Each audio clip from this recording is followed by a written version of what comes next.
Yo llevaba 20 años esperando una llamada que nunca llegaba.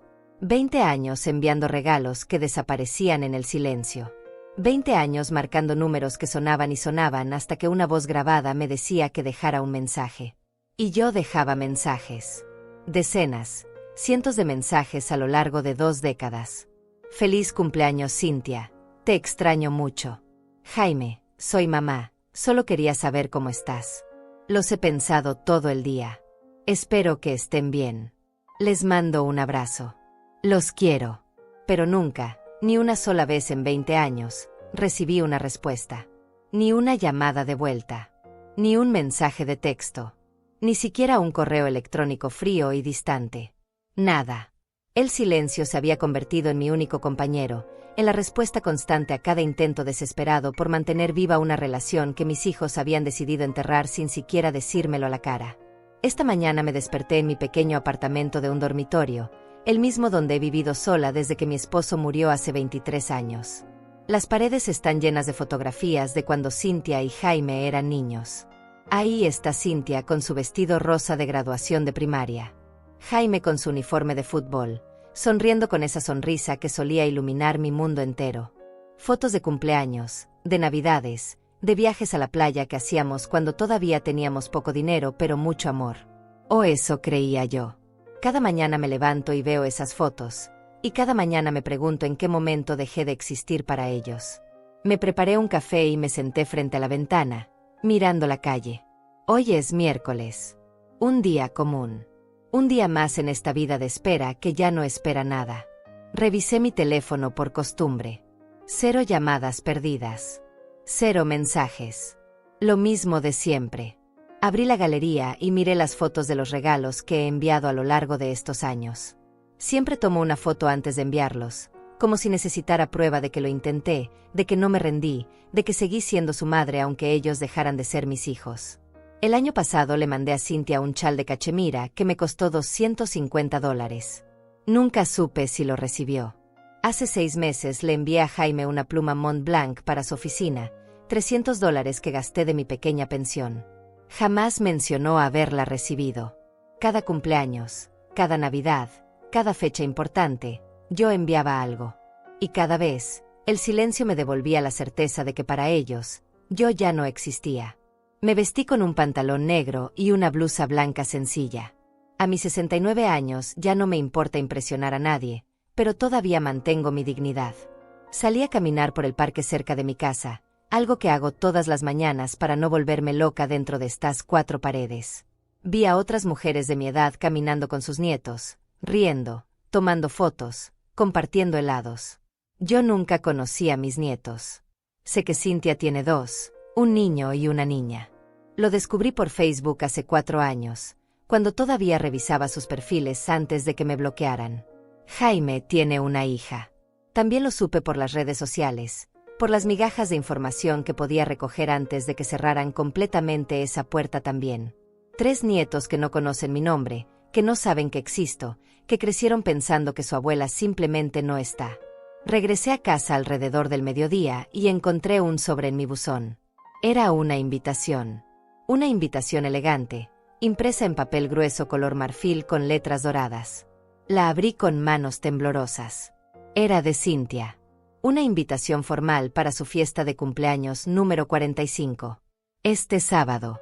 En su casa. De 6 a 10 de la noche. Código de vestimenta elegante. Sentí como algo se movía en mi pecho, algo que había estado dormido durante tanto tiempo que casi había olvidado su existencia. Esperanza. Después de 20 años de silencio, mi hija me estaba invitando a su fiesta. Me senté en el sofá y leí la invitación una y otra vez, buscando algún mensaje personal, alguna nota escrita a mano. No había nada.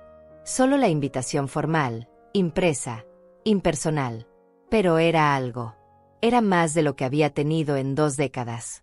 Pasé los siguientes 3 días preparándome para esa fiesta como si fuera el evento más importante de mi vida. Fui a la tienda y compré un vestido color vino que me hacía ver elegante, pero no extravagante. No quería llamar demasiado la atención, solo quería estar presentable, verme como una madre de la que pudieran sentirse orgullosos. Gasté $200 en el vestido, casi una 1/4 parte de mi pensión mensual, pero no me importó. También compré un regalo. Un juego de cubiertos de plata grabados con las iniciales de Cynthia y su esposo. $600. Todo el dinero que había ahorrado durante meses para emergencias. Pero esto era una emergencia de otro tipo. Era mi oportunidad de volver a existir para mis hijos, de recordarles que seguía aquí, que siempre había estado aquí, esperando. El sábado llegó y me arreglé con cuidado. Me maquillé ligeramente, me puse el collar de perlas que mi madre me regaló hace más de 40 años, me calcé los zapatos negros de tacón bajo que reservo para ocasiones especiales. Me miré al espejo y vi a una mujer mayor, sí, con arrugas alrededor de los ojos y canas que ya no me molesto en teñir.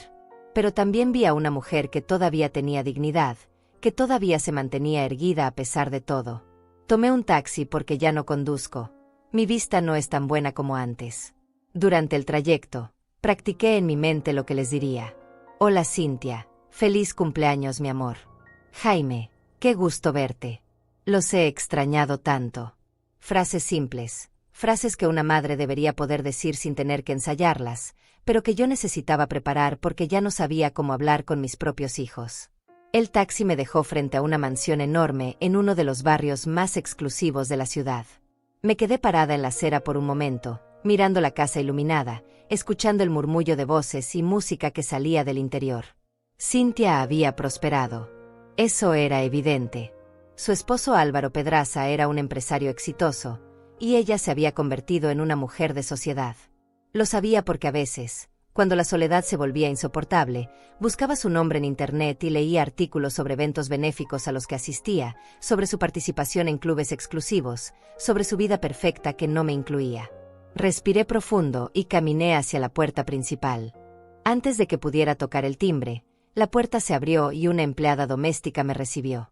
Pase por favor, me dijo señalando hacia el fondo de la casa. La fiesta es en el jardín trasero. Caminé por un pasillo largo decorado con arte moderno y muebles que probablemente costaban más que todo lo que yo poseía. Llegué al jardín y me detuve en seco. Había al menos 50 personas. Mesas elegantes con manteles blancos y centros de flores frescas. Meseros uniformados circulaban con bandejas de champán y canapés. Una barra completa con un bartender profesional. Música jazz en vivo. Era una fiesta de revista, perfecta, costosa, espectacular. Y yo, con mi vestido de $200 y mi regalo que había significado todos mis ahorros, me sentí como una impostora que había entrado al lugar equivocado. Busqué a Cynthia entre la multitud y la encontré riendo con un grupo de mujeres, todas vestidas con ropa de diseñador, todas con ese brillo de dinero y éxito que yo nunca tuve. Me acerqué lentamente, sintiendo como cada paso requería más valor del que tenía. Cynthia me vio y su risa se detuvo abruptamente. Por un segundo, solo un segundo, vi algo en sus ojos que no pude descifrar. Luego sonrió, esa sonrisa social perfecta que deben enseñar en los clubes de país. Mamá, dijiste que vendrías, dijo besando el aire cerca de mi mejilla. Las mujeres a su alrededor me miraron con curiosidad. Esta es mi madre, Dolores, anunció Cynthia con un tono que sonaba más a disculpa que a presentación. Las mujeres asintieron educadamente, pero ninguna hizo el esfuerzo de iniciar una conversación conmigo. Cynthia se excusó diciendo que tenía que saludar a otros invitados y me dejó ahí parada, sola en medio de una multitud de extraños que claramente pertenecían a un mundo del que yo nunca formaría parte. Busqué un lugar donde sentarme y encontré una mesa vacía en una esquina del jardín, lejos del centro de la celebración. Desde ahí podía observar todo sin estorbar a nadie, que era exactamente lo que parecía esperarse de mí. Vi a Jaime entrar al jardín desde la casa. Mi hijo, 42 años, abogado corporativo exitoso, vestido con un traje que probablemente costaba más de $2,000. Venía riendo con un grupo de hombres que lo rodeaban como si fuera alguien verdaderamente importante. Lo observé moverse entre los invitados con esa confianza que solo da el dinero y el éxito. Me vio. Sé que me vio porque nuestros ojos se encontraron por una fracción de segundo. Y luego él simplemente giró la cabeza y continuó su conversación como si yo fuera una más de las sillas del jardín. Invisible. Inexistente.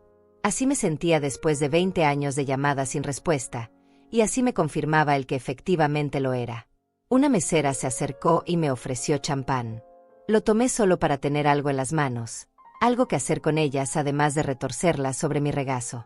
Tomé un sorbo y el líquido me supo amargo, aunque probablemente era del caro, del que esta gente tomaba sin pensarlo 2 veces. Miré a mi alrededor y vi familias completas conversando, riendo, abrazándose. Vi a una mujer mayor, probablemente de mi edad, rodeada de lo que parecían ser sus hijos y nietos, todos atentos a cada palabra que decía. Sentí una punzada de dolor tan intensa en el pecho que tuve que cerrar los ojos por un momento. Eso era lo que yo había soñado. Eso era lo que creí que tendría cuando crié a mis hijos, cuando sacrifiqué todo por ellos, cuando trabajé 2 empleos para que pudieran ir a buenas escuelas, cuando me quedé despierta noches enteras cuidándolos cuando estaban enfermos. Los recuerdos comenzaron a llegar sin que pudiera detenerlos. Cynthia tenía 8 años cuando tuvo neumonía. Pasamos 3 noches en el hospital y yo no me moví de su lado ni un segundo. Le cantaba canciones para que se durmiera, le leía cuentos, le prometía que todo iba a estar bien. Cuando finalmente salimos del hospital, ella me abrazó y me dijo que yo era la mejor mamá del mundo. ¿Dónde estaba esa niña ahora? ¿Dónde estaba mi hija que me abrazaba y me necesitaba? Jaime tenía 12 años cuando su padre murió. Fue un infarto repentino, sin avisos, sin tiempo para despedidas. Mi esposo se fue y nos dejó solos, a mí con 2 hijos que criar y deudas que pagar. Jaime lloró durante semanas. Todas las noches entraba a mi habitación y se acostaba a mi lado porque tenía miedo de que yo también me fuera. Yo lo abrazaba y le prometía que nunca lo abandonaría, que siempre estaría ahí para él. ¡Qué irónico! Yo cumplí mi promesa. Fueron ellos quienes me abandonaron. El distanciamiento no fue de un día para otro, fue gradual, como una enfermedad silenciosa que va consumiendo todo sin que te des cuenta hasta que ya es demasiado tarde. Cuando Cynthia se casó hace 18 años, yo todavía era parte de su vida. Estuvo en la boda, ayudé con los preparativos, lloré cuando la vi caminar hacia el altar. Pero después de la boda, las llamadas se fueron espaciando. Una vez por semana se convirtió en una vez cada 2 semanas. Luego una vez al mes. Luego nada. Cuando le preguntaba si todo estaba bien, ella siempre tenía una excusa. Estoy muy ocupada, mamá. Ya sabes cómo es esto de ser recién casada. Álvaro y yo estamos viajando mucho por su trabajo. Tengo muchas cosas que hacer. Siempre había algo más importante que yo. Jaime se casó hace 15 años. Ni siquiera me invitó a la boda. Me enteré 3 meses después cuando una prima lejana me lo mencionó de pasada. Mamá creyó que yo ya lo sabía. Lo llamé llorando, exigiéndole una explicación. Su respuesta fue fría, mecánica, como si estuviera hablando con una cliente molesta y no con su madre. Fue una boda pequeña, íntima, no queríamos hacer algo grande. Ya sabes que Carolina y yo somos personas privadas. No te lo tomes personal. Pero ¿cómo no tomármelo personal? Era mi hijo. Era su boda. Y ni siquiera consideró que yo debía estar ahí. Esa fue la primera vez que entendí que algo había cambiado fundamentalmente en nuestra relación, que ya no era una simple etapa de distanciamiento, sino una decisión consciente de borrarme de sus vidas. Los cumpleaños fueron lo peor. Cada año, sin falta, enviaba regalos. Investigaba qué les podía gustar, gastaba dinero que no tenía, empacaba cada regalo con cuidado, escribía tarjetas largas diciéndoles cuánto los amaba, cuánto los extrañaba. Nunca recibí ni un gracias. Ni un mensaje confirmando que habían llegado los paquetes. Nada. Hace 5 años le mandé a Cynthia un abrigo de lana italiano que vi en una tienda y que supe que le encantaría. Me costó $400. $400 que saqué de mis ahorros, dinero que debería haber usado para arreglar la gotera de mi baño. Lo envié con una carta diciéndole que había pensado en ella al verlo, que me recordaba a cuando ella era pequeña y le encantaban los abrigos elegantes. Pasaron semanas. Luego meses. Nunca supe si lo recibió. Para el cumpleaños de Jaime hace 3 años, le compré una edición especial de su libro favorito de la infancia. Era una edición de colección, con ilustraciones originales, encuadernada en piel. Me costó $350 y tuve que buscarla en 3 librerías diferentes. Recordaba cómo le encantaba ese libro cuando tenía 10 años, cómo me pedía que se lo leyera una y otra vez antes de dormir. Pensé que tal vez ese regalo le recordaría quién era yo, quién había sido para él. Lo envié con una nota que decía simplemente: ¿te acuerdas de cuánto te gustaba este libro? Te quiero mucho, hijo, mamá. Nunca supe si llegó a sus manos o si terminó en la basura sin abrir. El silencio fue mi única respuesta, como siempre. Las Navidades eran particularmente dolorosas. Yo pasaba los días festivos completamente sola en mi apartamento, viendo películas navideñas en la televisión y tratando de no pensar en que Cynthia y Jaime estaban celebrando con sus propias familias sin siquiera mandarme un mensaje.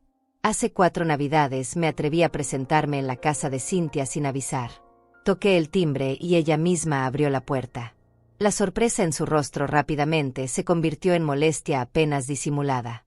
«Mamá, ¿qué haces aquí?», me preguntó sin invitarme a pasar.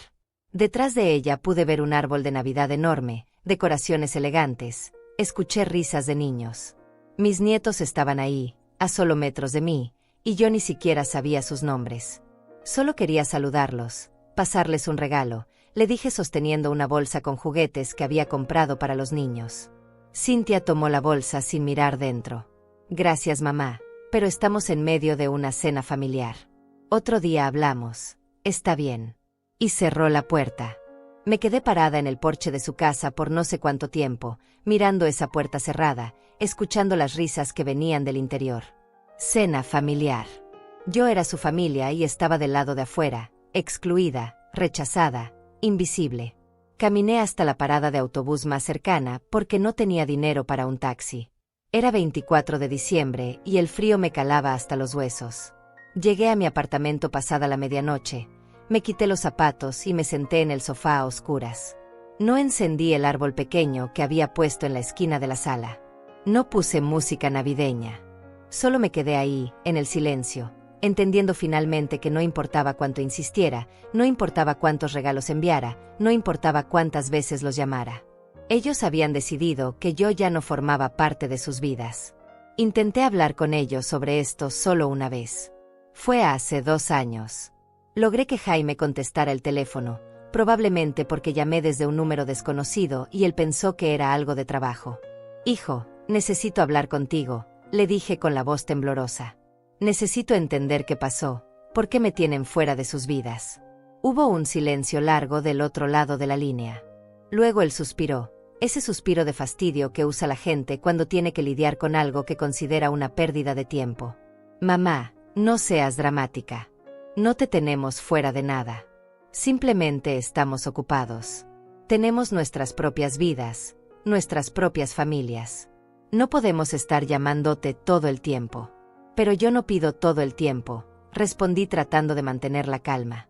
«Solo pido saber de ustedes de vez en cuando. Poder ver a mis nietos. Ser parte de sus vidas aunque sea un poco». «Mira, mamá», me interrumpió con un tono de impaciencia. «Ya no somos niños. No necesitamos que estés encima de nosotros todo el tiempo. Hiciste tu trabajo criándonos, y te lo agradecemos, pero ahora necesitas entender que tenemos nuestros propios caminos. No es personal. Es solo la vida. No es personal». Esas palabras resonaron en mi cabeza durante días. ¿Cómo podía no ser personal que tus propios hijos te borraran de sus vidas? ¿Cómo podía no ser personal que te ignoraran deliberadamente durante años? ¿Cómo podía no ser personal que te trataran como si fueras una obligación molesta y no la mujer que los trajo al mundo y sacrificó todo por ellos? Esa conversación terminó con Jaime diciéndome que tenía que colgar porque estaba entrando a una reunión. No volvimos a hablar después de eso. Han pasado 2 años y ese fue nuestro último intercambio de palabras hasta hoy. Sentada en esa mesa del jardín, con mi copa de champán intacta y mi regalo todavía en el bolso, entendí algo con una claridad brutal. Yo no había sido invitada a esta fiesta porque Cynthia de repente recordara que tenía una madre. No había sido invitada por amor o por un deseo genuino de verme. Había algo más detrás de esta invitación, algo que todavía no podía ver pero que podía sentir en el aire, en las miradas furtivas, en el ambiente cargado de falsedad. Observé a mis 2 hijos moverse entre los invitados, perfectos anfitriones, sonrientes, exitosos, rodeados de gente que los admiraba. Y me di cuenta de que para ellos, yo era solo un recordatorio incómodo de un pasado que preferían olvidar. La música seguía sonando y las conversaciones fluían a mi alrededor como un río del que yo estaba completamente excluida. Tomé otro sorbo de champán y dejé que los recuerdos siguieran llegando, cada uno más doloroso que el anterior. Recordé el día que Cynthia se graduó de la universidad. Fue hace 22 años, justo antes de que todo empezara a desmoronarse. Yo estaba en primera fila, aplaudiendo más fuerte que nadie cuando dijeron su nombre. Después de la ceremonia, la abracé y le dije lo orgullosa que estaba de ella. Ella sonrió, me abrazó de vuelta y me dijo: mamá, todo lo que soy es gracias a ti. Esas palabras me sostuvieron durante años. Me aferré a ellas cada vez que el silencio se hacía insoportable. Pero ahora, viendo a la mujer en la que se había convertido, me preguntaba si alguna vez lo había dicho de verdad o si solo eran palabras vacías que se dicen en momentos de emoción. Cuando Cynthia quedó embarazada de su primer hijo, yo me enteré 6 meses después. No fue ella quien me lo dijo. Fue una vecina suya que casualmente me vio en el supermercado y me felicitó por ser abuela pronto. Yo me quedé congelada en medio del pasillo de cereales, sonriendo como una idiota mientras la mujer seguía hablando de lo emocionada que debía estar. Cuando llegué a casa, llamé a Cynthia inmediatamente. Ella contestó después del 10º timbre. Su voz sonaba cansada. Hija, me acabo de enterar que estás embarazada, le dije tratando de no sonar acusadora. ¿Por qué no me lo dijiste? Hubo un silencio incómodo. Iba a decírtelo, mamá, respondió finalmente. Solo que he estado muy ocupada con los médicos y todo eso. Ya sabes cómo es. No sabía cómo era porque ella nunca me incluía en nada. Le pregunté cuándo nacería el bebé, si necesitaba ayuda con algo, si podía ir a visitarla. Ella me dio respuestas cortas, evasivas. Todavía falta tiempo, mamá. Ya veremos. Estoy bien, no te preocupes. Cuando finalmente nació mi nieto, me enteré 2 semanas después. 2 semanas. Mi primer nieto había estado en el mundo durante 14 días y yo no tenía ni idea. Esta vez fue Jaime quien accidentalmente mencionó algo en un mensaje de texto que me envió por error. Un mensaje que claramente era para otra persona diciendo que bueno que Cynthia y el bebé ya están en casa. Le respondí inmediatamente preguntándole qué bebé, cuándo había nacido, cómo se llamaba. Me llamó 1 hora después. Su voz tenía ese tono de fastidio que ya me resultaba familiar. Mamá, pensé que Cynthia te había avisado. El bebé nació hace 2 semanas. Se llama Daniel. Todos están bien. Le supliqué que me dejara ir a conocer a mi nieto. Me dijo que lo hablaría con Cynthia y me avisaría. Pasaron 3 meses antes de que finalmente me permitieran visitarlos. 3 meses en los que insistí, rogué, llamé cada semana hasta que finalmente Cynthia cedió solo para que dejara de molestar. Cuando llegué a su casa ese día, con regalos que había comprado con lo poco que tenía, ella me recibió en la puerta con el bebé en brazos. No me invitó a pasar. Simplemente se paró ahí, dejándome ver al niño desde el umbral. Es hermoso, le dije con lágrimas en los ojos. Puedo cargarlo. Está dormido, mamá, mejor no lo despertamos, respondió ella. Solo quería que lo conocieras. Aquí están los regalos, le dije extendiendo las bolsas. Gracias, las revisaré después, dijo tomándolas sin mirarlas. Tengo que irme, mamá, el bebé necesita comer pronto. Y eso fue todo. Mi primer encuentro con mi nieto duró menos de 5 minutos, parada en la puerta de la casa de mi hija como si fuera una vendedora ambulante. Lloré todo el camino de regreso a casa. Lloré por ese niño que nunca me conocería de verdad, que crecería sin saber quién era su abuela, que probablemente ni siquiera sabría mi nombre. Cuando nació su segundo hijo 2 años después, ni siquiera me molesté en esperar a que me avisaran. Revisé su Facebook obsesivamente hasta que vi las fotos del nacimiento. Una niña. Mi nieta. Le mandé flores al hospital, pero nunca supe si las recibió. Le envié regalos a su casa, ropa de bebé cara que me tomó meses ahorrar para comprar. Nunca recibí confirmación de que hubieran llegado. Era como enviar mensajes al vacío, gritos al silencio que nunca obtenían respuesta. Con Jaime fue igual o peor. Su esposa Carolina quedó embarazada y yo me enteré por una publicación en redes sociales que alguien compartió. Ni siquiera me habían dado la noticia directamente. Llamé a Jaime pero no contestó. Le mandé mensajes de felicitación. Nada. Intenté contactar a Carolina directamente, pero me había bloqueado en todas las plataformas. Era como si yo fuera un virus del que necesitaban protegerse, una amenaza de la que había que mantenerse alejados. Cuando nació mi nieta por parte de Jaime, nadie me dijo nada. Me enteré 3 meses después cuando una prima publicó una foto familiar donde aparecía el bebé. 3 meses. Mi familia celebrando un nuevo miembro, y yo ni siquiera sabía que existía. Intenté visitarlos. Fui a su casa sin avisar, igual que había hecho con Cynthia. Toqué el timbre varias veces, pero nadie abrió, aunque yo sabía que estaban adentro porque vi movimiento detrás de las cortinas. Me quedé ahí parada como una tonta durante media hora, tocando y tocando, hasta que una vecina salió y me preguntó si necesitaba ayuda. Estoy esperando a mi hijo, le expliqué sintiendo la humillación quemarme las mejillas. La mujer me miró con pena. Creo que no hay nadie en casa, señora, me dijo amablemente, aunque ambas sabíamos que era mentira. Me fui de ahí con el corazón hecho pedazos, entendiendo que mis propios hijos preferían esconderse de mí que abrir la puerta y hablar 5 minutos.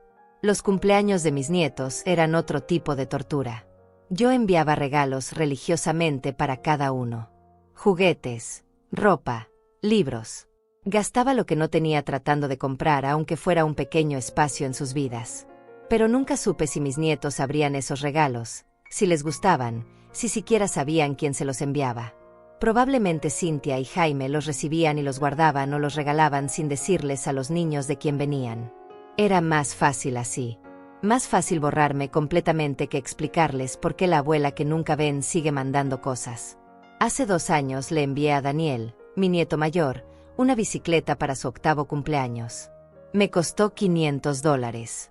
$500 que tardé 6 meses en ahorrar.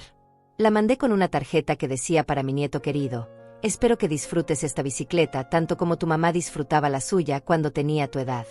Te quiero aunque no nos conozcamos. Tu abuela Dolores. Nunca supe si Daniel recibió esa bicicleta. Nunca supe si leyó mi tarjeta.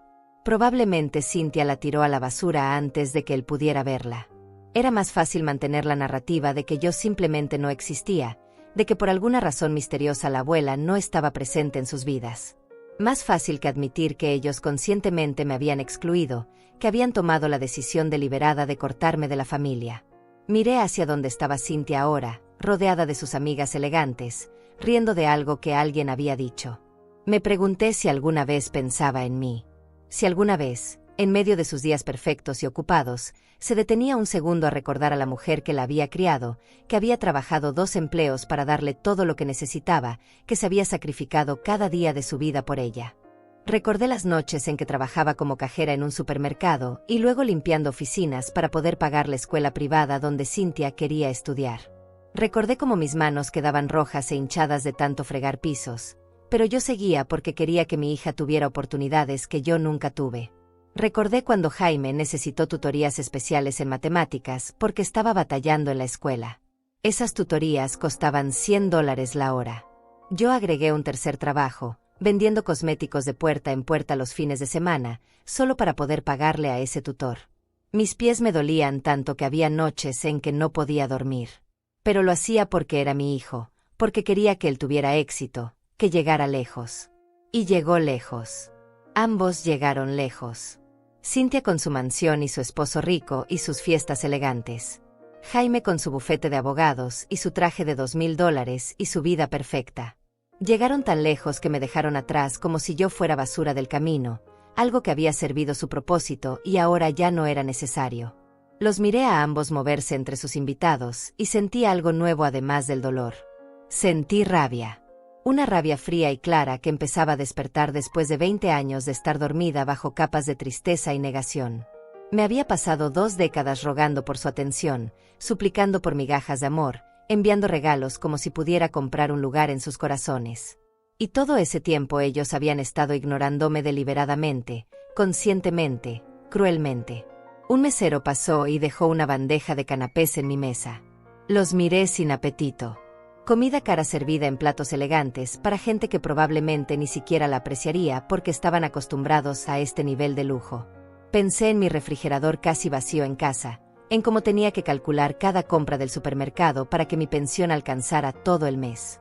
Pensé en los $500 que gasté en esa bicicleta que probablemente terminó regalada o en el sótano acumulando polvo. Pensé en todos los dólares que había enviado en regalos a lo largo de 20 años, dinero que debería haber usado para mí misma, para hacer mi vida más cómoda, para no tener que preocuparme tanto cada vez que llegaba una cuenta de luz o de agua. La rabia siguió creciendo. No era una rabia explosiva, No era el tipo de rabia que te hace gritar o romper cosas. Era una rabia fría, calculadora, la rabia de alguien que finalmente está viendo la verdad con claridad total. Mis hijos no me habían olvidado accidentalmente. No estaban demasiado ocupados sin darse cuenta.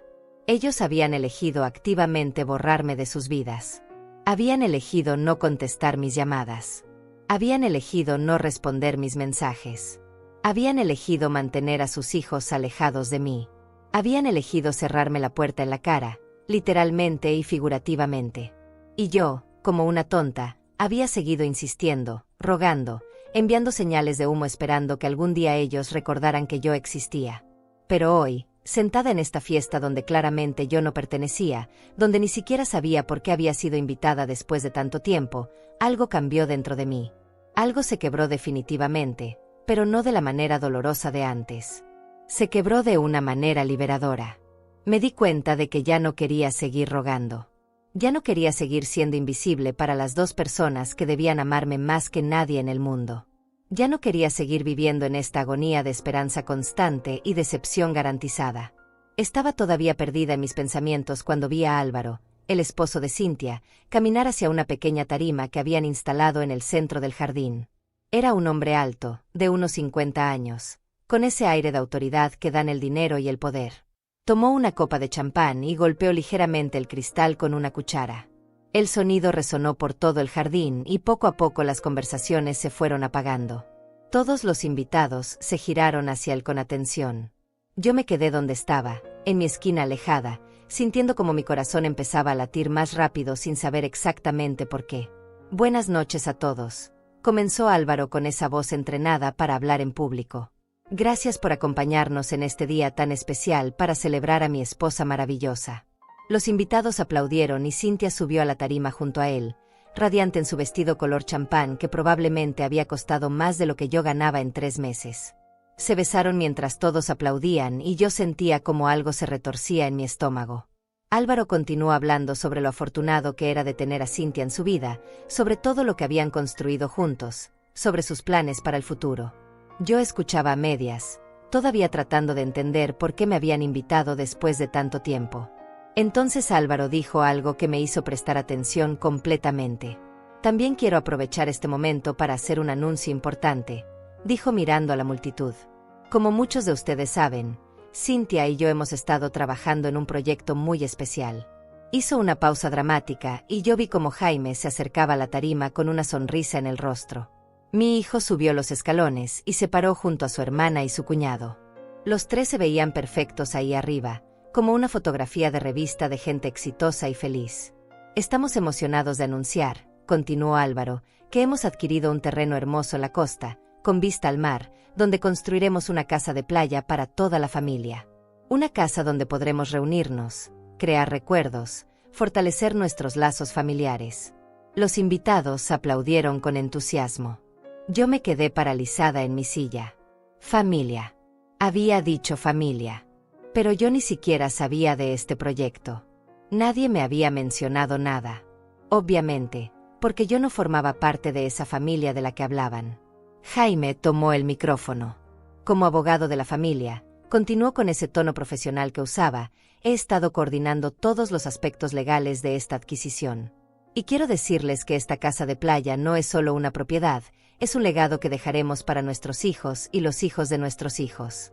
Un lugar donde la familia Rosales se reunirá por generaciones. Más aplausos. Yo sentía como la rabia fría que había empezado a despertar se volvía más intensa. La familia Rosales. Yo era Dolores Rosales. Yo les había dado ese apellido. Yo era la matriarca de esa familia que ellos estaban definiendo sin incluirme. Cynthia tomó el micrófono de manos de su hermano. Y para hacer esto aún más especial, dijo con una sonrisa que no llegaba a sus ojos, queremos que esta inversión sea algo en lo que todos participemos. Entonces pasó algo que me dejó helada. Cynthia me buscó con la mirada entre todos los invitados. Cuando nuestros ojos se encontraron, su sonrisa se hizo más amplia, pero había algo en ella que me puso la piel de gallina. Mamá, dijo señalándome, ¿por qué no subes aquí con nosotros? Todos los invitados voltearon a verme. 50 pares de ojos observándome mientras yo me quedaba sentada, sin saber qué hacer. Anda, mamá, insistió Cynthia, no seas tímida. Mis piernas apenas me respondieron, pero logré levantarme. Caminé hacia la tarima sintiendo cada mirada clavada en mi espalda. Subí los escalones con cuidado, mis zapatos de tacón bajo hacían ruido contra la madera. Cuando llegué arriba, Cynthia me pasó un brazo por los hombros en un gesto que podría parecer cariñoso para cualquiera que no conociera nuestra historia. Miren, dijo dirigiéndose a los invitados, aquí está mi madre Dolores. Después de tantos años, finalmente está aquí con nosotros. Hubo algo en la forma en que dijo esas palabras que sonó falso, ensayado. Álvaro continuó hablando. Como les decía, queremos que esta casa sea una inversión familiar. Y para eso, necesitamos que todos los miembros de la familia aporten su parte. Mi corazón empezó a latir aún más rápido. ¿Hacia dónde iba todo esto? Jaime me miró directamente. Mamá, sé que papá te dejó la casa donde vivías con él. La casa que vendiste hace unos años. Sentí como si el suelo se moviera bajo mis pies. ¿Cómo sabía él eso? Yo había vendido esa casa hacía 5 años, cuando el mantenimiento se volvió demasiado caro y necesitaba algo más pequeño y manejable. Con ese dinero había comprado mi apartamento actual y me había quedado un pequeño ahorro. Hemos estado pensando, continuó Cynthia apretando mi hombro con más fuerza de la necesaria, que sería maravilloso si pudieras contribuir con ese dinero que tienes guardado para esta inversión familiar. De esa manera, tendrías una parte de la casa de playa también. Podrías visitarnos allá, pasar tiempo con tus nietos. Todo se conectó en mi mente como un rompecabezas macabro. Por eso me habían invitado. Por eso después de 20 años de silencio absoluto de repente recibí una invitación elegante a esta fiesta.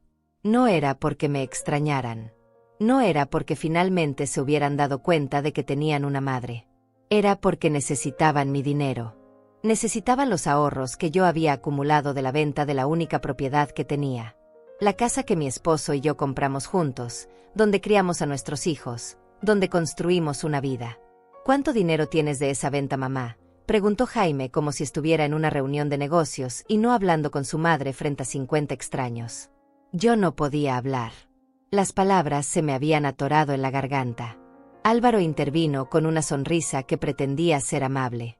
Miren, Dolores, sé que tal vez esto te toma por sorpresa. Pero piénsalo. Sería una forma de asegurar tu lugar en la familia. Una inversión en el futuro de tus nietos. Y claro, podrías usar la casa cuando quisieras. Sería tu casa también. Mentiras. Todo eran mentiras. Yo podía verlo en sus ojos, en la forma en que evitaban mirarme directamente, en cómo Cynthia había soltado mi hombro y ahora mantenía distancia física aunque estuviéramos en la misma tarima.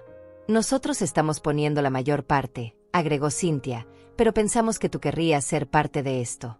Al fin y al cabo, es tu familia. Tu familia. Esas palabras sonaban huecas viniendo de la boca de alguien que no me había llamado en 20 años. De alguien que me había cerrado la puerta en la cara cuando fui a conocer a mi nieto.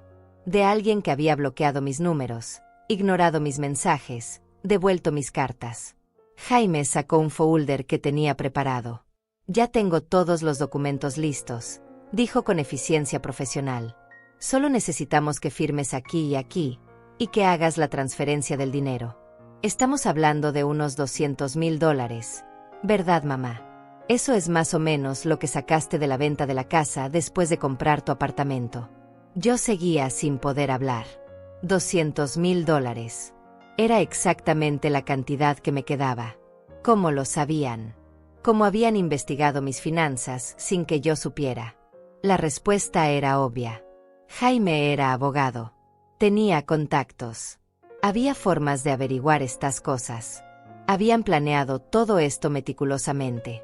La invitación después de 20 años. La fiesta elegante. El anuncio público. Todo diseñado para presionarme, para hacerme sentir que finalmente tendría un lugar en la familia si solo entregaba mi dinero. Vamos, mamá, dijo Cynthia con impaciencia apenas disimulada, no es tan complicado.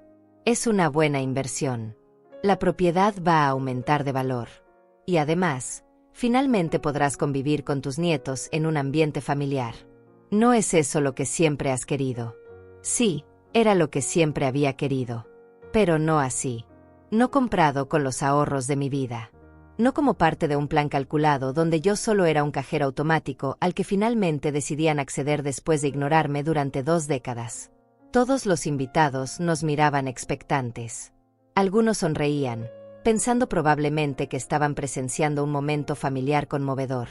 Otros parecían incómodos, como si pudieran sentir la tensión real detrás de esta farsa. Yo miré a mis 2 hijos. Cynthia con su vestido caro y su vida perfecta. Jaime con su traje de diseñador y su actitud profesional. Los había criado yo sola después de que su padre muriera. Los había alimentado, vestido, educado. Había trabajado hasta que mis manos sangraban y mis pies no me sostenían. Había sacrificado todo, absolutamente todo, por darles oportunidades.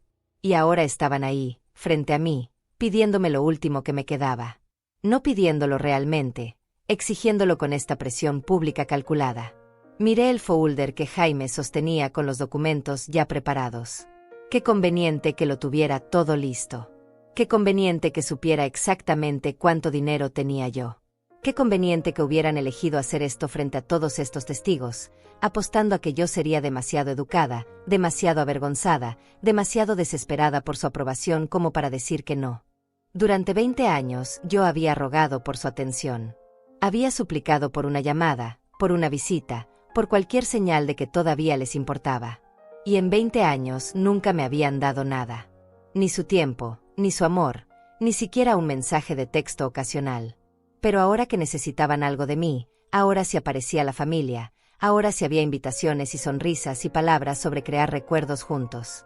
Entonces, mamá, preguntó Álvaro rompiendo el silencio que se había extendido demasiado, ¿qué dices?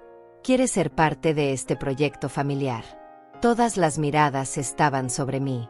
Cynthia, Jaime, Álvaro, y los 50 invitados esperando mi respuesta. En ese momento, algo dentro de mí que había estado agrietándose durante años finalmente se rompió del todo. Pero no se rompió de forma dolorosa. Se rompió de forma liberadora.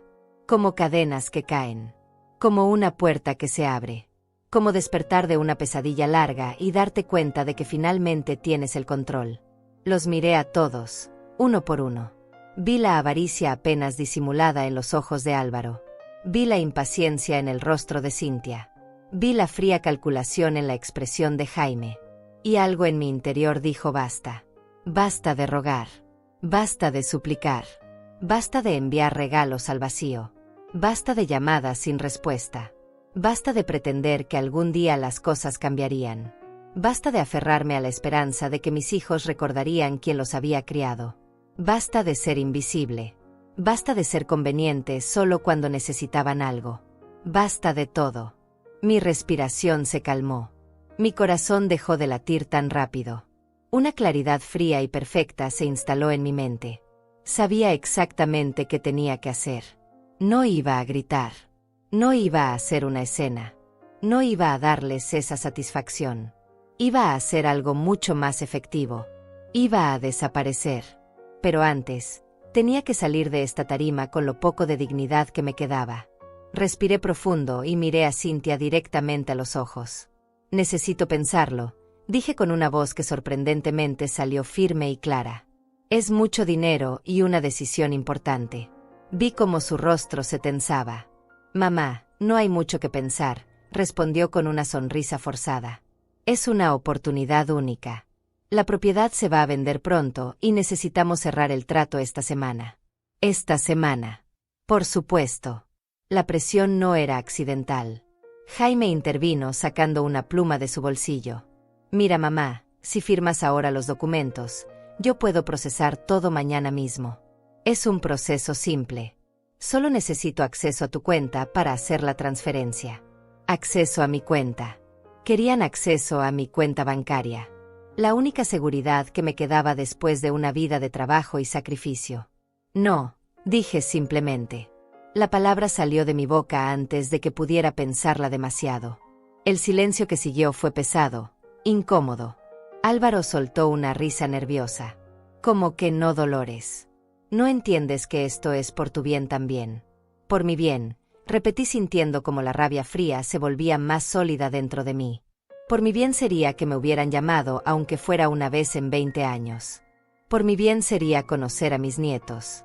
Por mi bien sería haber sido invitada a sus vidas, y no solo a esta fiesta cuando necesitan mi dinero. Los rostros de Cynthia y Jaime se endurecieron. Algunos invitados empezaron a murmurar entre ellos. «Mamá, no hagas esto aquí», dijo Cynthia entre dientes. «No hagas una escena». Una escena. Yo no era la que había organizado esta emboscada pública. No era la que había planeado humillarme frente a 50 extraños. No era la que había investigado mis finanzas a mis espaldas. «Bajen la voz, por favor», dijo Álvaro mirando a los invitados con incomodidad. «Podemos hablar de esto en privado». «No hay nada que hablar», respondí. «No voy a firmar nada. No voy a dar mi dinero. Y ahora me voy a retirar». Bajé de la tarima sin esperar respuesta. Mis piernas temblaban pero seguían moviéndose, un pie delante del otro. Escuché a Cynthia llamarme, pero no volteé. Escuché pasos siguiéndome, pero no me detuve. Llegué a mi mesa, tomé mi bolso con el regalo que nunca entregaría, y caminé hacia la salida del jardín. Jaime me alcanzó antes de que llegara a la casa.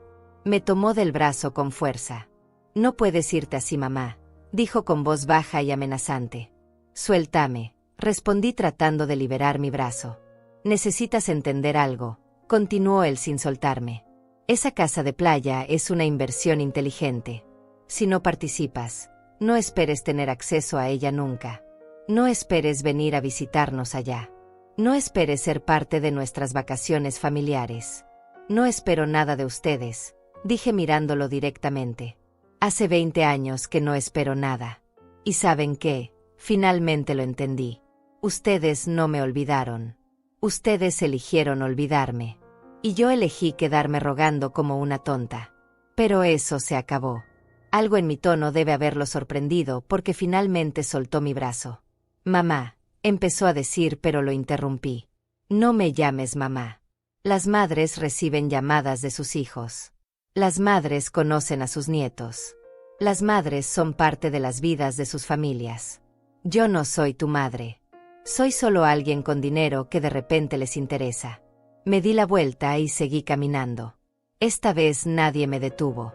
Salí de esa casa, de ese jardín perfecto, de esa farsa de celebración familiar. Llamé un taxi desde la calle y esperé bajo las luces de la entrada mientras la fiesta continuaba adentro como si nada hubiera pasado. Probablemente Álvaro ya estaba haciendo otro brindis, distrayendo a los invitados, salvando las apariencias.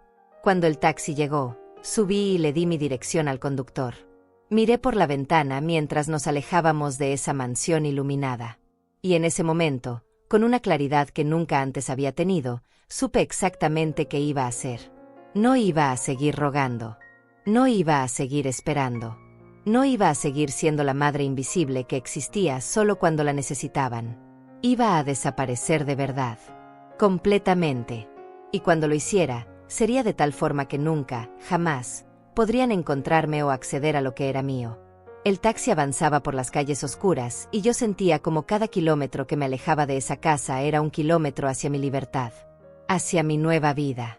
Hacia la mujer que debía haber sido hace 20 años, cuando el silencio empezó. Pero más vale tarde que nunca. Llegué a mi apartamento pasada la medianoche. Me quité el vestido color vino y lo doblé cuidadosamente, sabiendo que nunca volvería a usarlo.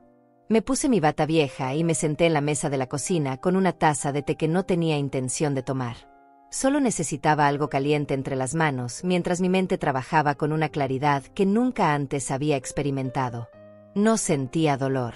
No sentía tristeza. Sentía determinación pura y fría. Saqué una libreta y comencé a escribir una lista.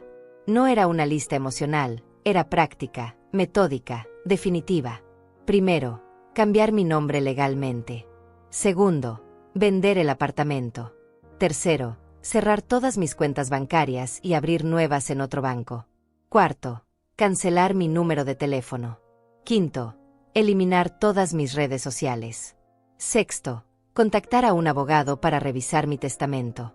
La lista continuaba. Cada punto era un paso hacia mi desaparición completa. No iba a dejar rastros. No iba a dejar puertas abiertas. No iba a darles la oportunidad de encontrarme cuando volvieran a necesitar algo de mí. Me quedé despierta toda la noche planeando cada detalle. Cuando amaneció el lunes, me vestí con ropa cómoda y salí de mi apartamento con un propósito claro. Mi primera parada fue el despacho de un abogado que encontré en internet, uno que no tenía ninguna conexión con Jaime o su círculo profesional. Era una mujer de unos 50 años, llamada Perla Castaño. Le expliqué mi situación sin entrar en demasiados detalles emocionales. Solo los hechos. Quiero cambiar mi nombre completo, le dije. Y necesito hacerlo de forma que sea difícil de rastrear. Perla me miró con ojos que habían visto muchas historias. No me juzgó. No me preguntó si estaba segura. Simplemente asintió y comenzó a explicarme el proceso. Tomará aproximadamente 3 meses, me dijo. Necesitamos presentar una petición ante el juzgado, publicar el cambio en el periódico oficial, esperar el periodo legal por si hay objeciones. 3 meses. Podía esperar 3 meses. Había esperado 20 años por amor que nunca llegó. Podía esperar 3 meses por mi libertad. ¿Y el testamento?, pregunté. También necesito cambiarlo. Perla sacó formularios y comenzó a hacer preguntas. ¿Tiene beneficiarios actuales? Sí, respondí. Mis 2 hijos. Pero quiero removerlos completamente. Quiero que todo lo que tengo vaya a una organización benéfica cuando yo muera. Ella anotó todo sin hacer comentarios. Necesito también revisar cualquier documento donde ellos puedan aparecer como contactos de emergencia, poder notarial o beneficiarios de seguros. Quiero eliminarlos de todo. Perla levantó la vista. Eso es muy definitivo, señora Rosales. Está completamente segura. La miré directamente a los ojos. Llevo 20 años sin existir para ellos. Es hora de que ellos dejen de existir para mí también. Solo que esta vez será legal y permanente. Ella asintió y continuó tomando notas. Revisaremos todo. Cuentas bancarias, seguros, propiedades, documentos médicos. Vamos a asegurarnos de que no tengan acceso a nada que sea suyo. Le pagué un adelanto de $1000 y salimos con una carpeta llena de documentos que tenía que firmar. Mi siguiente parada fue el banco. Pedí hablar con el gerente y le expliqué que necesitaba cerrar todas mis cuentas y abrir nuevas en otro banco completamente diferente. El hombre me miró confundido. ¿Hay algún problema con nuestro servicio, señora? No, respondí. Solo necesito hacer cambios en mi vida financiera. Es personal. Me ayudó a cerrar las cuentas. Me dio cheques certificados con el dinero que tenía en cada una. $215,000 en total. Todo lo que me quedaba de la venta de la casa, más los pequeños ahorros que había acumulado durante años. Salí de ahí y fui directamente a otro banco al otro lado de la ciudad. Abrí cuentas nuevas a mi nombre actual, sabiendo que en 3 meses las cambiaría nuevamente al nombre nuevo. Deposité todo el dinero y pedí que no hubiera ninguna información pública asociada a estas cuentas. Regresé a casa exhausta pero satisfecha con el progreso del primer día. Durante las siguientes semanas, continué ejecutando mi plan con precisión quirúrgica. Contraté a una agencia de bienes raíces para vender mi apartamento. Les dije que necesitaba vender rápido y estaba dispuesta a bajar un poco el precio. En 2 semanas tenía 3 ofertas. Acepté la mejor, una familia joven que me pagó $180,000. No era todo lo que valía el apartamento, pero no me importaba. Lo que importaba era la velocidad y cerrar ese capítulo. Mientras tanto, busqué un lugar nuevo donde vivir. Algo pequeño, en otra ciudad, donde nadie me conociera. Encontré un apartamento de un dormitorio en una ciudad costera a 4 horas de distancia. Era tranquilo, tenía vista al mar, y costaba mucho menos que lo que pagaba actualmente. Empecé a empacar mis cosas lentamente. Lo más difícil fue decidir qué hacer con las fotografías. Esas malditas fotografías que cubrían mis paredes, que me recordaban cada día lo que había perdido. Cintia de niña sonriéndome. Jaime con su uniforme escolar. Navidades que celebramos juntos. Cumpleaños felices. Vacaciones en la playa cuando todavía teníamos poco pero estábamos unidos. Tomé cada marco y saqué las fotos.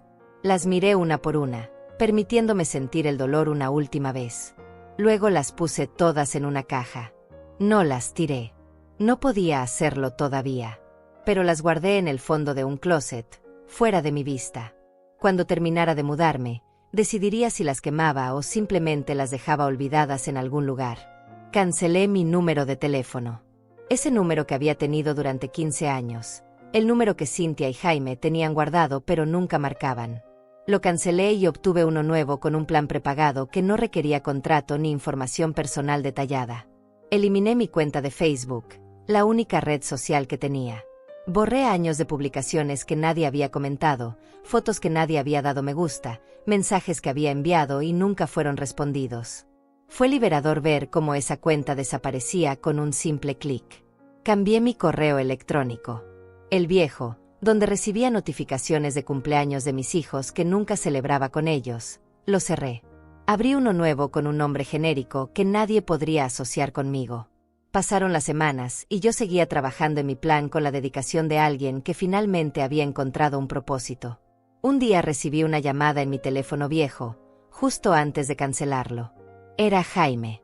Mi corazón dio un salto, pero no por esperanza, sino por rabia. Contesté sin decir nada. «Mamá», dijo su voz del otro lado. «Necesitamos hablar». Siguió el silencio. «Mira, sé que las cosas se salieron de control en la fiesta de Cynthia. Tal vez no lo planteamos de la mejor manera. Tal vez», repetí con una voz plana. Jaime suspiró. «El punto es que la oferta sigue en pie. De hecho, hemos conseguido un mejor precio en la propiedad de la playa. Ahora necesitaríamos solo 150.000 de tu parte en lugar de los 200.000. ¡Qué generosos!», dije sin emoción. «Vamos, mamá, no seas así. Es una buena inversión. Y además, sería bueno para todos tener un lugar donde reunirnos. Podrías ver más a los nietos». ¿Dónde había escuchado eso antes? Así, en el jardín de la mansión de Cynthia cuando trataron de emboscarme frente a 50 personas. «No estoy interesada, Jaime. Punto».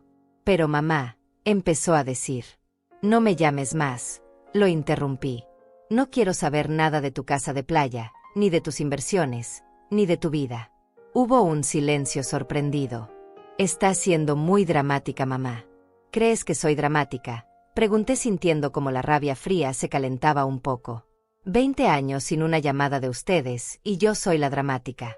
20 años rogando por su atención, y yo soy la dramática. «Ay, mamá, ya empezaste con eso otra vez», dijo con ese tono de fastidio que ya conocía tan bien. «Siempre exagerando todo. No te hemos llamado porque estamos ocupados. Tenemos vidas, responsabilidades. No podemos estar pendientes de ti todo el tiempo». «No les pedí que estuvieran pendientes de mí todo el tiempo», respondí. «Les pedí que me llamaran aunque fuera una vez al año. Les pedí conocer a mis nietos. Les pedí ser parte de sus vidas de alguna manera. Y ustedes conscientemente decidieron que yo no importaba. Y ahora que necesitan dinero, de repente sí importo». «Eso no es así y lo sabes», dijo él.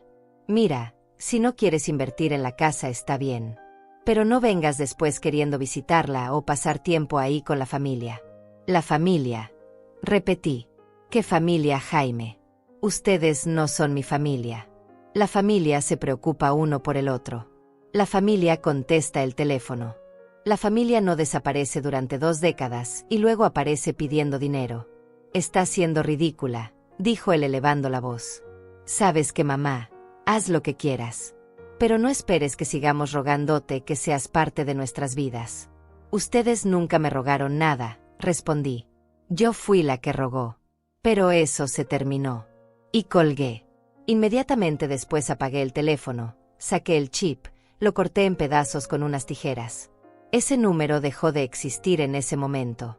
Y con él, la última conexión que Cynthia y Jaime tenían para encontrarme. 3 meses después, mi transformación estaba completa. La jueza había aprobado mi cambio de nombre. Ya no era Dolores Rosales. Ahora era Selene Ordóñez. Un nombre nuevo para una vida nueva. Sonaba extraño todavía cuando lo decía en voz alta, pero era mi nombre ahora. Mi apartamento se había vendido y cerrado. Ya no vivía en la misma ciudad. Me había mudado a ese pueblo costero donde nadie me conocía, donde podía caminar por la playa todas las mañanas sin encontrarme con nadie de mi pasado. Mi nuevo apartamento era pequeño pero suficiente. Tenía una terraza con vista al mar donde tomaba mi café cada mañana viendo el amanecer. Era paz. Era silencio. Era libertad. Había transferido todo mi dinero a las nuevas cuentas bajo mi nombre nuevo. $395,000 en total, entre lo que tenía ahorrado y lo que saqué de la venta del apartamento.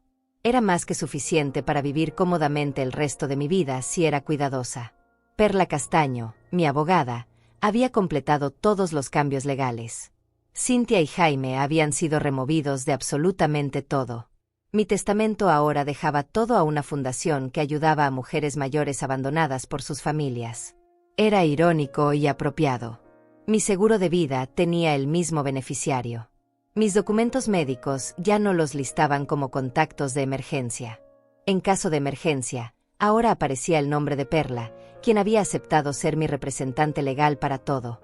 Durante 6 meses no supe nada de Cynthia ni de Jaime. 6 meses de silencio absoluto, que para ser honesta, no era muy diferente de los últimos 20 años. Excepto que ahora el silencio era mi elección, no la de ellos. Yo era quien había desaparecido. Yo era quien había cortado los lazos. Y se sentía bien. Se sentía poderoso. Me había hecho amiga de algunas personas en mi nuevo vecindario. Naira, una señora de 72 años que vivía en el apartamento de abajo, venía a tomar café conmigo 2 veces por semana. Me contaba de sus hijos que vivían en otra ciudad, pero la llamaban cada domingo sin falta. Yo sonreía y asentía, sin contarle mi historia. Para ella, yo era simplemente Selene, una viuda que había decidido retirarse cerca del mar. Una tarde de octubre, 6 meses después de la fiesta de Cynthia, sonó mi teléfono nuevo. Era un número que no reconocía, pero tenía el código de área de mi ciudad anterior. Dudé antes de contestar. Bueno, dije con cautela. Señora Dolores Rosales, preguntó una voz masculina que no reconocí. Ya no uso ese nombre, respondí. ¿Quién habla? Soy el abogado Dante Canales. Represento a su hijo Jaime Rosales. Necesito localizarla urgentemente. Mi corazón se aceleró, pero mantuve la voz firme. ¿Cómo consiguió este número? Hemos estado tratando de encontrarla durante meses, señora. Su número anterior fue cancelado. Su apartamento fue vendido. No aparece en ningún registro público. Su hijo está muy preocupado. Mi hijo no se ha preocupado por mí en 20 años, respondí. ¿Qué quiere? El abogado carraspeó incómodo. Es sobre un asunto familiar importante. Necesitamos que regrese para firmar unos documentos. No voy a firmar nada, dije. Y no voy a regresar. Pero, ¿cómo supo de este número? El abogado dudó. Su antigua abogada, la señora Castaño, nos dio este contacto. Sentí una punzada de traición, pero lo entendí. Perla tenía obligaciones legales. Si había una orden judicial o algo similar, probablemente tuvo que dar información. ¿Qué tipo de documentos? Pregunté finalmente. Eso necesito discutirlo con usted en persona, señora. Es de naturaleza delicada. No, dije firmemente. Lo que tenga que decirme puede decírmelo ahora por teléfono o no me lo dice. Hubo un silencio largo. Muy bien, dijo finalmente. Se trata de su difunto esposo. ¿Qué pasa con él? Pregunté confundida. Mi esposo murió hace 23 años. Sí, señora. Pero recientemente se descubrió que tenía una cuenta bancaria de la que nadie sabía. Una cuenta con fondos considerables. Como su viuda, usted tiene derecho a esos fondos. Pero necesitamos su firma para procesar la herencia. ¿Cuánto dinero? Pregunté directamente. El abogado volvió a dudar. Aproximadamente $150,000 con los intereses acumulados. $150,000. Exactamente la cantidad que querían que yo pusiera para la casa de playa. Qué conveniente que de repente apareciera esta cuenta perdida. Escuche, señor Canales, dije con voz calmada. Voy a ser muy clara. No tengo ningún interés en ese dinero. Si es parte de la herencia de mi esposo y mis hijos son sus herederos también, pueden quedárselo todo. No me interesa. Pero señora, empezó a protestar. Y otra cosa, lo interrumpí. No vuelvan a buscarme. No vuelvan a llamarme. No vuelvan a mandar abogados ni investigadores. Yo elegí desaparecer de sus vidas, así como ustedes me hicieron desaparecer de las suyas durante 20 años. La diferencia es que la mía es permanente. Señora Rosales, por favor. Ya no soy Dolores Rosales, dije. Ese nombre ya no existe legalmente. Y la persona que era ya no existe tampoco. Adiós, señor Canales. Y colgué. Bloqueé el número inmediatamente. Mi corazón latía rápido, pero no de miedo o tristeza. Era adrenalina pura.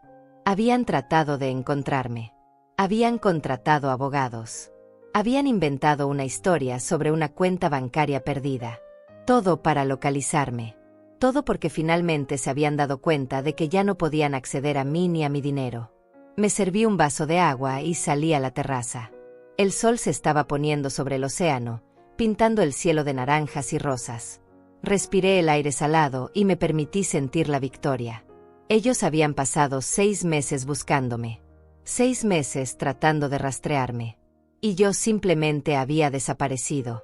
Pero sabía que esto no había terminado. Conocía a mis hijos. Conocía su persistencia cuando querían algo. No se rendirían tan fácilmente. Una semana después recibí una carta certificada. Venía de un juzgado. La abrí con manos temblorosas. Era una citación. Jaime me estaba demandando por abandono de responsabilidades familiares. Leí el documento con incredulidad. Alegaba que yo, como madre, tenía la obligación moral y financiera de apoyar a mi familia, que había hecho promesas verbales de contribuir a inversiones familiares, que mi desaparición repentina había causado daño emocional a mis nietos que apenas me conocían. Era absurdo. Era ridículo. Pero también era real. Llamé a Perla inmediatamente. Recibí la citación. Le dije, ¿pueden realmente demandarme por esto? Perla suspiró. Pueden intentarlo. Pero no tienen caso. Usted no tiene ninguna obligación legal de darles dinero. Las promesas verbales son imposibles de probar. Y el abandono de responsabilidades familiares solo aplica a padres de menores o dependientes, no al revés. Entonces, ¿por qué lo hacen? Pregunté. Presión, respondió Perla. Quieren asustarte para que aparezcas, para que negocies. Quieren que el proceso legal te desgaste hasta que cedas y les des lo que quieren. ¿Qué debo hacer? Pregunté. Aparecer a la audiencia, respondió. Desafortunadamente no puedes ignorar una citación judicial. Pero yo estaré contigo. Y vamos a dejar muy claro que no tienen ningún derecho sobre tu dinero o tu vida. La audiencia estaba programada para dentro de un mes. Un mes en el que tendría que regresar a la ciudad que había dejado atrás, enfrentar a los hijos que me habían abandonado y defender mi derecho a desaparecer de sus vidas así como ellos desaparecieron de la mía. No tenía miedo. Tenía rabia. Una rabia fría y justa que me daba fuerza. Pasé ese mes preparándome mentalmente. Practiqué lo que diría. Organicé todos los documentos que probaban mi historia. Los recibos de los regalos que envié durante años. Las capturas de pantalla de los mensajes sin respuesta. Los registros de llamadas que nunca fueron devueltas. Todo. Si querían jugar sucio, yo les mostraría exactamente cuán sucia había sido su conducta durante 2 décadas. El día de la audiencia llegué al juzgado con Perla a mi lado. Llevaba un traje sencillo color gris y mi cabello recogido.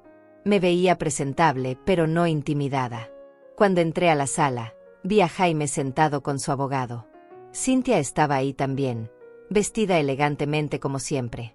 Álvaro estaba sentado detrás de ellos. Me miraron cuando entré y vi algo en sus ojos que me satisfizo profundamente. Sorpresa. No esperaban que me presentara con tanta confianza. El juez entró y todos nos pusimos de pie. Era un hombre de unos 60 años con expresión seria. Se sentó y revisó los documentos frente a él con el ceño fruncido. Bien, comenzó mirando por encima de sus lentes. Estamos aquí por una demanda presentada por el señor Jaime Rosales contra su madre, la señora Dolores Rosales, por abandono de responsabilidades familiares e incumplimiento de promesas verbales. Antes de comenzar, necesito aclarar algo. El juez me miró directamente. Señora, tengo aquí documentos que indican que su nombre legal fue cambiado hace 6 meses. Ya no es Dolores Rosales, sino Selene Ordóñez. Es correcto. Sí, su señoría, respondí con voz clara. Es correcto. Vi cómo Jaime y Cintia intercambiaban miradas de confusión y rabia. El juez asintió. Procederemos entonces usando su nombre legal actual. Señor Canales, proceda con su argumentación. El abogado de Jaime se puso de pie. Su señoría, mi cliente y su hermana han sufrido un abandono emocional y financiero por parte de su madre. La señora, comenzó a decir Rosales, pero se corrigió. La señora Ordóñez desapareció sin aviso hace 6 meses, cortando todo contacto con su familia. Esto ha causado un daño emocional considerable, especialmente a los nietos menores, quienes extrañan a su abuela. Tuve que morderme el labio para no soltar una carcajada amarga. Los nietos que nunca conocí me extrañaban. El abogado continuó. Además, la señora había prometido verbalmente contribuir financieramente a un proyecto familiar, una inversión inmobiliaria que mis clientes habían planeado contando con su participación. Cuando ella desapareció, mis clientes perdieron la oportunidad de cerrar esa inversión, causándoles pérdidas económicas. Perla se puso de pie. Objeción, su señoría. No existe ninguna prueba escrita de dichas promesas verbales.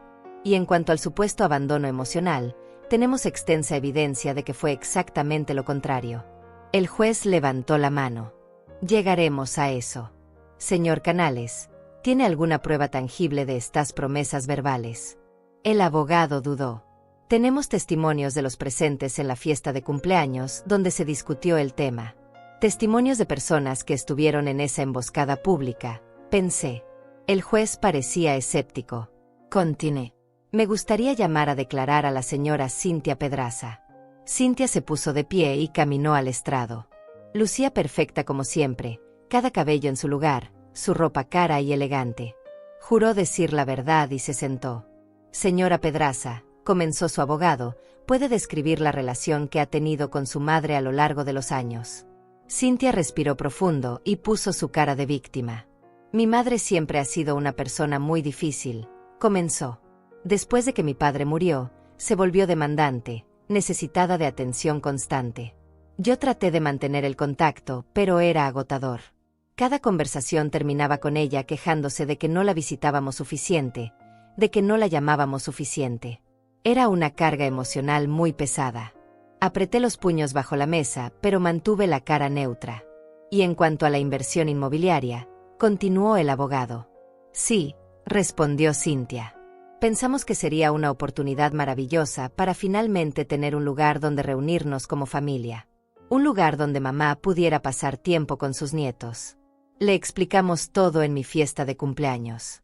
Ella pareció interesada, dijo que lo pensaría. Pero luego desapareció sin dar explicaciones. Vendió su casa, cambió su nombre, se fue sin decirnos a dónde. Nos dejó preocupados, sin saber si estaba viva o muerta. Sus ojos se llenaron de lágrimas perfectamente cronometradas. Mis nietos preguntan por su abuela todo el tiempo. No sé qué decirles. Perla se levantó para el contrainterrogatorio. Señora Pedraza, ¿cuándo fue la última vez que llamó a su madre antes de la fiesta de cumpleaños? Cintia parpadeó. No recuerdo exactamente. Perla sacó un documento. Tengo aquí los registros telefónicos de la señora Ordóñez de los últimos 5 años. No hay ni una sola llamada entrante de su número o el de su hermano. Ni una. En 5 años. Cintia se movió incómoda en su asiento. Bueno, yo estaba muy ocupada. Tan ocupada que no pudo hacer una llamada telefónica en 5 años, preguntó Perla. ¿Y qué hay de los 20 años anteriores? Tenemos testimonios de vecinos, de conocidos, de familiares lejanos que confirman que usted y su hermano cortaron contacto con su madre durante más de 2 décadas. Eso no es cierto, protestó Cintia. Enviábamos mensajes, teníamos comunicación. Perla sacó más papeles. Aquí tengo capturas de pantalla de todos los mensajes que su madre les envió durante años. Cientos de mensajes. Felicitaciones de cumpleaños, mensajes de Navidad, fotos, preguntas sobre cómo estaban. ¿Y sabe cuántos de esos mensajes fueron respondidos, señora Pedraza? Ni uno solo. Cintia se puso pálida. Bueno, a veces no veía los mensajes. Durante años, insistió Perla. ¿Y los regalos? Su madre tiene recibos de docenas de regalos enviados a su dirección. Regalos caros, comprados con el dinero de su pensión. Un chal de cachemira por $250. Un juego de cubiertos de plata por $600. Una bicicleta para su hijo por $500. ¿Alguna vez agradeció esos regalos? ¿Alguna vez le hizo saber que los había recibido? Cynthia no respondió. ¿Y los nietos? Continuó Perla implacable. Su madre fue a su casa cuando nació su primer hijo. Usted la dejó parada en la puerta menos de 5 minutos. No la dejó entrar. No la dejó cargar al bebé. Es así como se trata a una abuela que supuestamente es tan importante para sus hijos. Eso fue, Cynthia buscaba las palabras, fue un mal momento. El bebé estaba durmiendo. 3 meses después del nacimiento todavía era mal momento, preguntó Perla. 6 meses después. 1 año después. ¿En qué momento exactamente planeaba usted permitir que su madre conociera a sus nietos? Objeción, dijo el abogado de Jaime. Está hostigando a la testigo. El juez negó con la cabeza. Overall. Quiero escuchar la respuesta. Cynthia tenía lágrimas reales ahora, no las actuadas de antes. Yo, no sé. Las cosas eran complicadas. Complicadas, repitió Perla. O simplemente no le importaba. No le importó durante 20 años hasta que necesitó el dinero de su madre para su casa de playa. Entonces sí se acordó de que tenía una madre. Entonces sí la invitó a una fiesta. No para celebrar, sino para presionarla públicamente a que les diera $150,000. No es así, protestó Cynthia débilmente. Perla se volvió hacia el juez. Su señoría, esto no es un caso de abandono materno. Es un caso de hijos adultos que abandonaron a su madre durante 2 décadas y ahora están molestos porque ella finalmente tomó el control de su propia vida y de sus propios recursos financieros. No tienen ningún derecho legal sobre el dinero de mi clienta. No tienen ningún derecho moral tampoco, considerando cómo la trataron. Cynthia bajó del estrado visiblemente afectada. Jaime fue llamado a declarar después. Su versión fue similar a la de su hermana.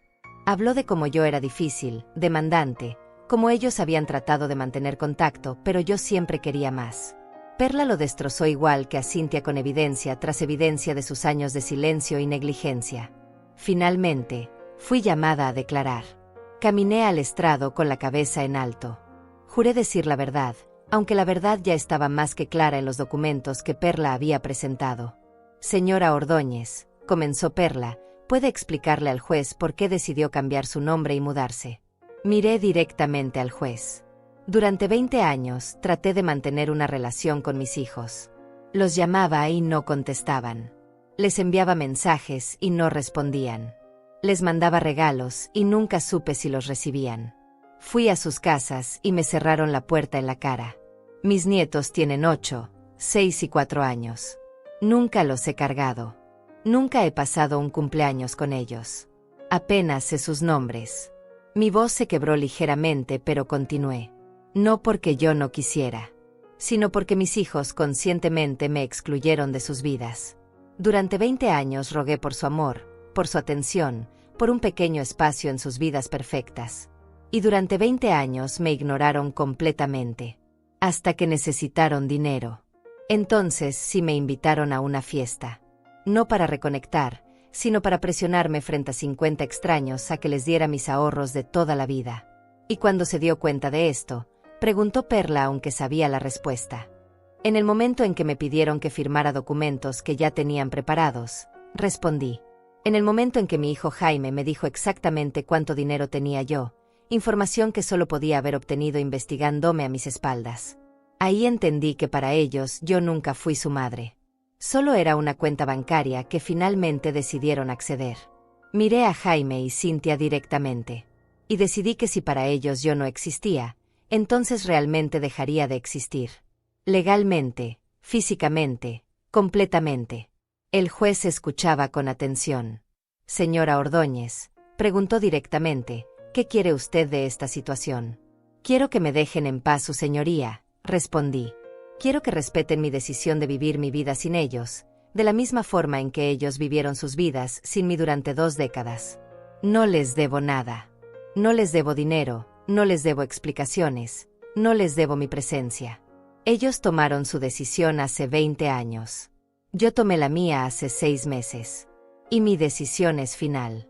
El juez asintió y nos pidió que saliéramos mientras deliberaba. Esperamos afuera de la sala durante 30 minutos que se sintieron eternos. Jaime y Cynthia estaban al otro lado del pasillo, hablando en voz baja con su abogado. No me miraron ni una vez. Finalmente nos llamaron de regreso. El juez tenía los documentos organizados frente a él y su expresión era seria pero clara. He revisado toda la evidencia presentada, comenzó. Y debo decir que este es uno de los casos más claros que he visto en mucho tiempo. Se quitó los lentes y miró directamente a Jaime y Cynthia. Señor Rosales, señora Pedraza, ustedes vienen ante este tribunal alegando abandono por parte de su madre. Sin embargo, la evidencia presentada demuestra exactamente lo contrario. Durante más de 20 años, su madre intentó mantener contacto con ustedes de todas las formas posibles. Llamadas telefónicas no respondidas. Mensajes ignorados. Regalos enviados sin reconocimiento. Visitas rechazadas en la puerta de sus casas. Vi cómo Jaime apretaba la mandíbula. Cynthia miraba hacia abajo. El juez continuó. No existe ninguna ley que obligue a una madre de hijos adultos e independientes a mantener contacto con ellos si no lo desea. Mucho menos existe ley alguna que la obligue a contribuir financieramente a proyectos de inversión de sus hijos. Las supuestas promesas verbales que alegan son imposibles de comprobar y, francamente, considerando el contexto presentado, parecen más una invención conveniente que una realidad. El abogado de Jaime intentó interrumpir, pero el juez levantó la mano. No he terminado. Lo que encuentro particularmente preocupante en este caso es el claro patrón de negligencia emocional de parte de los demandantes hacia su madre, seguido de un repentino interés cuando descubrieron que ella tenía recursos financieros considerables. Eso no es amor filial. Eso es oportunismo. Por lo tanto, prosiguió el juez, este tribunal desestima la demanda en su totalidad. La señora Selene Ordóñez, antes conocida como Dolores Rosales, no tiene ninguna obligación legal, moral o ética hacia sus hijos adultos. Además, ordeno a los demandantes que cesen todo intento de contactar, localizar o acosar a la señora Ordóñez. Cualquier violación de esta orden resultará en cargos por acoso. Caso cerrado. El golpe de su mazo resonó en la sala como un disparo. Sentí como algo se liberaba dentro de mi pecho. Era oficial. Era legal. Era definitivo. Perla me apretó la mano bajo la mesa. Jaime se puso de pie bruscamente. «Esto es ridículo», exclamó. «Ella es nuestra madre. Tiene obligaciones con nosotros». El juez lo miró con severidad. «Señor Rosales, le sugiero que se siente y acepte el veredicto. De lo contrario, lo encontraré en desacato. Y permítame agregar algo personal, aunque no es parte del veredicto oficial. Soy padre de 3 hijos y abuelo de 5 nietos. No puedo imaginar pasar 20 días sin hablar con ellos, mucho menos 20 años. Lo que ustedes le hicieron a su madre es imperdonable. Que ahora vengan llorando porque ella finalmente dijo basta, es patético. Retírense de mi corte». Jaime se quedó paralizado. Cynthia había empezado a llorar, lágrimas reales esta vez, lágrimas de rabia y humillación. Álvaro la tomó del brazo tratando de sacarla de la sala. Pero Cynthia se soltó y caminó hacia donde yo estaba. «Mamá», comenzó con voz quebrada, «por favor, no hagas esto. Podemos arreglar las cosas». La miré a los ojos, esos ojos que se parecían tanto a los míos pero que me miraban como si fuera una extraña. «No hay nada que arreglar, Cynthia», dije con voz calmada. «Tú y tu hermano tomaron su decisión hace muchos años. Eligieron sus vidas sin mí. Y yo las respeté. Ahora yo he elegido mi vida sin ustedes. Y necesito que respeten mi decisión. Pero somos tu familia, sollozó. La familia no desaparece durante 20 años, respondí. La familia no cierra puertas en la cara. La familia no ignora llamadas y mensajes durante 2 décadas. La familia no aparece solo cuando necesita dinero. Ustedes no fueron mi familia durante 20 años. No voy a fingir que lo son ahora». Me di la vuelta para irme, pero Jaime me bloqueó el paso. «Vas a arrepentirte de esto», dijo con voz baja y amenazante. «Cuando seas vieja y estés enferma y necesites ayuda, no estaremos ahí». Lo miré directamente y por primera vez en años, sonreí. Una sonrisa triste pero genuina. «Jaime, tú nunca has estado ahí. Ni cuando era más joven y te necesitaba. Ni cuando estaba sola y rogaba por tu compañía. ¿Por qué pensaría que estarías ahí en el futuro? Ya hice arreglos para mi vejez. Tengo un seguro médico excelente. Tengo ahorros suficientes para contratar cuidados si lo necesito. Y lo más importante, tengo mi dignidad intacta. Algo que ustedes perdieron hace mucho tiempo. Me hice a un lado y pasé junto a él. Perla me siguió. Salimos del juzgado hacia la luz del día. El sol brillaba intenso y sentí su calor en mi cara como una bendición. «¿Está bien?», me preguntó Perla. «Estoy perfecta», respondí. Y lo decía en serio. Por primera vez en 20 años, estaba perfecta. Regresé a mi apartamento junto al mar esa misma tarde. No me quedé ni un día más en esa ciudad que ya no era mi hogar. Durante el viaje en autobús, miré por la ventana pensando en todo lo que había pasado. En la mujer que era hace 6 meses, rogando por migajas de amor. En la mujer que era ahora, libre y en paz. Llegué cuando el sol se estaba poniendo. Subí a mi apartamento, dejé mis cosas y salí directamente a la terraza. El océano se extendía frente a mí, infinito y hermoso. Me serví una copa de vino, algo que raramente hacía, y brindé sola. Por los finales, dije en voz alta. Y por los nuevos comienzos. Los días siguientes fueron tranquilos. Retomé mi rutina de caminar por la playa cada mañana. Naira vino a tomar café y le conté, por primera vez, parte de mi historia. Ella escuchó sin juzgar y cuando terminé, solo me tomó la mano y dijo: «Hiciste lo correcto, mija. A veces tenemos que dejar ir incluso a nuestra propia sangre para poder vivir». Pasaron las semanas. Luego los meses. No volví a saber nada de Cynthia ni de Jaime. Asumí que finalmente habían entendido que mi decisión era irreversible. Una tarde, 4 meses después del juicio, recibí un paquete. No tenía remitente, pero el matasellos era de mi antigua ciudad. Lo abrí con curiosidad y cautela.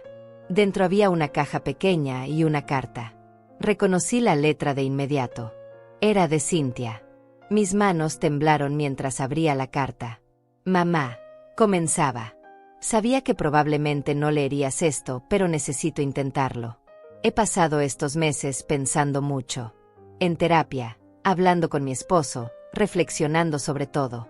Y tienes razón. En todo. Fui una hija terrible. Te abandoné cuando más me necesitabas. Te ignoré durante años. Y cuando finalmente te busqué, fue por las razones equivocadas. No espero que me perdones. No espero que quieras verme nunca más. Solo quiero que sepas que lo siento. De verdad lo siento. Siento cada llamada que no contesté. Siento cada cumpleaños que olvidé. Siento cada puerta que te cerré en la cara. Siento haber privado a mis hijos de conocer a su abuela. Siento haber sido tan egoísta, tan ciega, tan cruel». La carta continuaba por 2 páginas más. Hablaba de cómo había empezado a ver a una terapeuta que le había ayudado a entender que había repetido patrones de su propio miedo al abandono cerrándose emocionalmente. Hablaba de cómo Jaime seguía en negación, pero ella no podía seguir así. Hablaba de sus hijos, de cómo les había empezado a contar sobre mí, sobre la abuela que no conocieron por culpa de ella. «La caja contiene algo que encontré en el ático», decía la carta. «Algo que guardaste para mí cuando era niña. Pensé que debías tenerlo de vuelta. No te pido nada. Solo que sepas que yo sé quién fue la que falló aquí. Y no fuiste tú. Con amor y arrepentimiento, Cynthia». Abrí la caja con lágrimas en los ojos. Dentro había un collar viejo, de esos que se compran en tiendas de baratijas.